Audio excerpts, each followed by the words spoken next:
अस्सलाम वालेकुम नाज़रीन, मैं हूँ एडवोकेट ज़ुबैर कुंदी। आज हम माज़ूर अफराद के कवानीन के बारे में डिस्कस करेंगे कि वो कौन से कवानीन हैं जिसकी वजह से उनको बहुत सारी सहूलतें मिल सकती हैं, मुलाजमतों के मौक़े मिल सकते हैं और उनको इलाज मुआलजे की सहूलतें मुयस्सर आ सकती हैं। जी बिल्कुल, बहुत सारे ऐसे माज़ूर अफराद जो हमारे गिरदो नवाह में भीख मांगते हुए नज़र आते हैं और मजबूर होते हैं, उनकी जो फैमिलीज़ हैं, उनके ख़ानदान हैं, बहन भाई माँ बाप भी उनसे समटाइम तंगी महसूस कर रहे होते हैं। तो हुकूमत ने या रियासत ने उनके लिए कौन कौन से हकूक़ रखे हैं और वो लाइल्मी की बुनियाद पर वो हकूक़ हासिल नहीं कर पाते। सबसे पहले हम आपको बताते हैं कि disable person employment and rehabilitation ordinance 1981 के बारे में बात करते हैं और आपको बताते हैं उसका जो इस कानून के तहत तमाम मजूर अफराद उनको एक खसूसी मकाम दिया गया है कि वो हमारे सोसाइटी के वो स्पेशल लोग हैं और इन स्पेशल लोगों की स्पेशल ट्रीटमेंट की दी गई है उनको।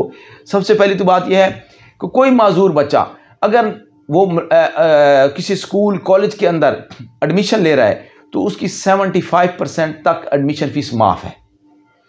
इसी तरीके से 50% जो है प्राइवेट जो कॉलेजेस हैं या स्कूल्स हैं उनके अंदर वो पाबंद हैं कि माजूर बच्चों को 50% तक फीस में माफ़ी दें, लेकिन पता नहीं होता, ना कॉलेज वालों को पता होता है, ना मजूर लोगों को पता होता है, ना पेरेंट्स को पता होता है। तो ये जो हकूक़ हैं वो उनके ज़ाया हो जाते हैं। और इसी तरीके से जो टैक्स वाले मामलात हैं, एक मजूर शख्स को 50% तक टिकट के जो टैक्स है या वैसे भी जो किराया है या प्राइवेट या पब्लिक ट्रांसपोर्ट है उसके ऊपर 50% उसका किराया माफ़ है। PIA का टिकट 50% माफ़, रेलवे का टिकट 50% माफ़। इसी तरीके से कोई बस में मजूर अफराद ट्रैवल कर रहे हैं तो बस वाले को उसको जो वहाँ पे जो मैनेजर है उससे वो बात करके 50% की रियायत ले सकता है, क्योंकि ये कानून है। अगर वो रियायत नहीं देगा तो उसके ख़िलाफ़ कार्रवाई हो सकती है। और इसी तरीके से हॉस्पिटल के अंदर टोटल फ्री ट्रीटमेंट है, एक मजूर शख्स की इलाज मुआलजे की टोटल फ्री ट्रीटमेंट है और ये इसका कानूनी हक़ है, उसको वो कानून देता है।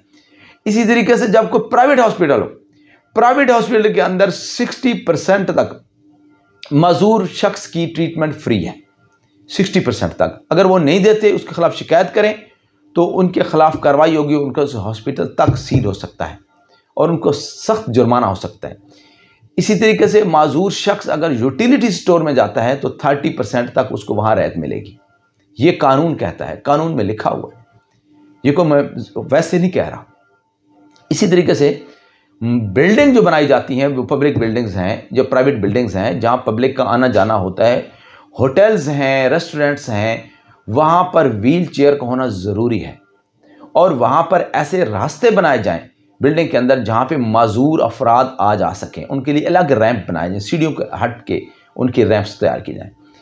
कानून ये कहता है कि माजूर शख्स अगर शादी करना चाहता है तो 1 लाख रुपया गवर्नमेंट ऑफ पाकिस्तान उसको देगी, या जो भी गवर्नमेंट ऑफ पंजाब, जो सूबाई हुकूमत होगी, government Sindh, government Punjab, what जो भी गवर्नमेंट होगी उसको वो देगी 1 लाख रुपया। अगर कोई मजूर शख्स है वो कोई कारोबार करना चाहता है तो 3 लाख तक इंटरेस्ट फ्री उसको कर्जा मिलेगा।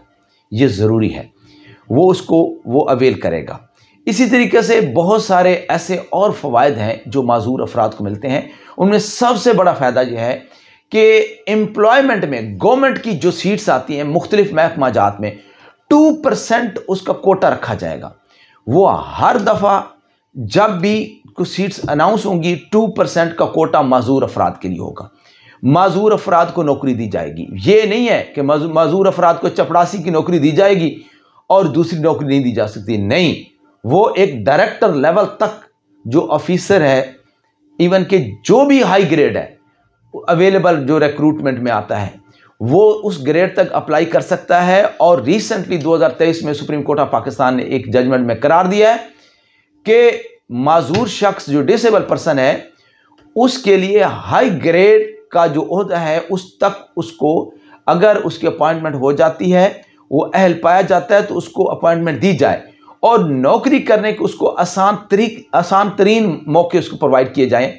उसके लिए नौकरी, उसकी पोस्टिंग ऐसी जगह लगाई जाए जो उसकी फिजिबिलिटी के मुताबिक हो और जो बाकी जो उसका फिटनेस टेस्ट है मजदूरी के अलावा अगर वो पास करता है तो नौकरी का एलिजिबल है। इसी तरीके से معذور شخص کے ساتھ کوئی بدتمیزی کرتا ہے تو اس کا بدتمیزی کے لیے وہ مجسٹریٹ کو کمپلین کرے گا اور مجسٹریٹ فوراً ایکشن لینے کا پابند ہے۔